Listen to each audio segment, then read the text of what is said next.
اللہ تعالیٰ نے ایک واقعہ بیان کیا ہے حضرت موسیٰ اور حضرت خضر علیہ السلام کا، کہ حضرت موسیٰ علیہ السلام عزم مصمم کر کے جب چلے تو اللہ فرماتا ہے کہ ہم نے حضرت موسیٰ علیہ السلام کو جس بندے کی نشانی بتائی تھی وہ بندہ ان کو وہاں مل گیا۔ سفید چادر اوڑے حضرت خضر علیہ السلام وہاں لیٹے ہوئے تھے، تو یہ جا کے ان کے پاس کھڑے ہو گئے کہ حضرت میں آپ کی خدمت میں اس لیے آیا ہوں کہ اللہ نے آپ کو جو خصوصی علم عطا کیے ہیں میں ان کو سیکھنے کی غرض سے آپ کی چوکھٹ پہ آیا ہوں۔ کہا تم میرے ساتھ صبر نہیں کر پاؤ گے، معاملے مشکل ہیں، سفر دشوار ہے، منزل کٹھن ہے، اور میرے معاملات ایسے ہیں کہ تم اعتراض کرو گے اس کے بغیر تم رہ نہیں سکتے۔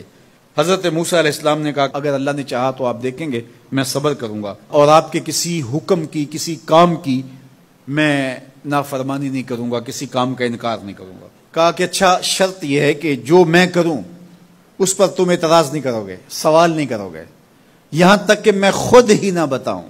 تو کہا کہ یہ شرط ٹھہری، میں کوئی بات نہیں کروں گا۔ فانطلقا، دونوں چل پڑے، دریا کے پار جانا تھا۔ جو کشتی کا مالک تھا، کشتی بان تھا، وہ حضرت خضر علیہ السلام کو جانتا تھا تو اس نے کرایہ بھی نہیں لیا، لیکن جب کشتی پر سوار ہوئے تو عصا مار کے حضرت خضر علیہ السلام نے کشتی کا ایک پھٹا توڑ دیا۔ تو بے ساختہ حضرت موسیٰ علیہ السلام نے کہا آپ نے پھٹا توڑ دیا، یہ سارے ڈوب جائیں؟ کہا میں نے کہا تھا نا تم میرے کاموں پہ صبر نہیں کر پاؤ گے۔ تو حضرت موسیٰ کو یاد آیا، کہا میں بھول گیا تھا، اس پر مواخذہ نہ کیجیے۔ پھر دونوں چل پڑے، بچے کھیل رہے تھے، ایک خوبصورت لڑکا وہ بھی بچوں میں کھیل رہا تھا۔ حضرت خضر آگے بڑھے اور اس کی گردن مروڑ دی، اس کو قتل کر دیا۔ صاحب شریعت تھے حضرت موسیٰ علیہ السلام، نہ رہ سکے، پھر بول پڑے ایک جان کو بغیر کسی جان کے بدلے میں قتل کر دیا، اس نے گوایا کیا تھا ہمارا؟ آپ نے بہت ہی جو ہے وہ غلط کام کیا، یہ کام اچھا نہیں کیا آپ نے۔ کہا میں نے کہا نہیں تھا کہ تم میرے ساتھ صبر نہیں کر پاؤ گے۔ کہا ایک موقع اور دے دیجئے، اب اگر میں نے کوئی اعتراض اٹھایا تو پھر دوبارہ مجھے آپ اپنی صحبت میں نہ رکھیے، عذر تمام ہو جائے گا۔ پھر دونوں چل پڑے، یہاں تک کہ ایک بستی میں دونوں آئے تو آپ نے بستی والوں سے کہا کہ ہم مہمان ہیں، آپ ہماری مہمان نوازی کیجیے، کھانا کھلائیے۔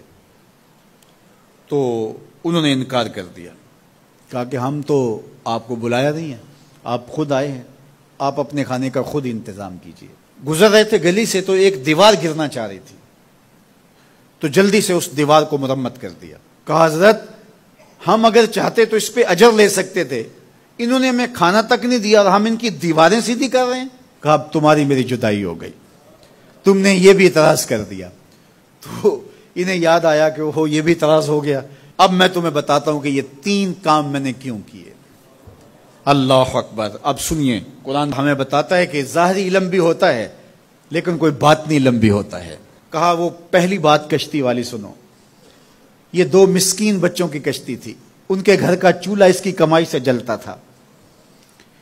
دریا کنارے کنارے ایک ظالم بادشاہ رہا تھا جو لوگوں کی کشتیاں چھین رہا تھا، ہم نے تھوڑا سا عیب لگا دیا، وہ ٹوٹی کشتی چھوڑ کے چلا گیا۔ اب وہ تھوڑے سے پیسے لگا کے کشتی مرمت کرا لیں گے، گھر کا چولہا جلتا رہے گا، بتاؤ اچھا کیا یا برا کیا؟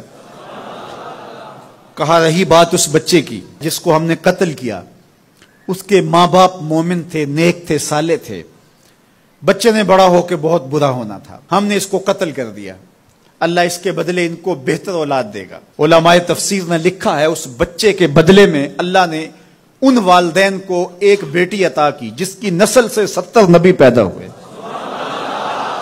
دیوار کی کہانی بھی سن لیجئے، یہ شہر کے 2 یتیم بچوں کی دیوار تھی اور اس کے نیچے ان کا خزانہ تھا اور ان کا باپ بڑا نیک تھا۔ خزانہ دیوار کے نیچے ہے، دیوار گرنا چاہ رہی ہے، کسی معمولی دھکے سے گر جاتی۔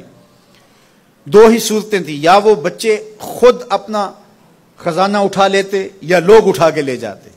لوگ اٹھا کے لے جاتے پھر بھی ہاتھ میں کچھ نہ آیا، اور اگر وہ خود اٹھا لیتے تو بچے ہیں، بچپنے کی وجہ سے وہ اس کو اڑا دیتے۔ تو ہم نے اس کے اوپر دیوار کھڑی کر دی، جب تک وہ اس قابل نہیں ہو جاتے کہ یہ خزانہ نکال کے اس کو صحیح مصرف پہ لگا سکیں، اتنی دیر تک دیوار گرے گی نہیں۔ اللہ اکبر۔ وہ کسی وجہ سے دیوار قائم رہے گی، اور جب وہ اس عمر کو پہنچ جائیں گے جس عمر میں وہ اس خزانے کو سنبھال سکیں گے تو پھر دیوار خود بخود گر جائے گی اور یہ خزانہ نکال کر کے اپنے کام پہ لے آئیں گے.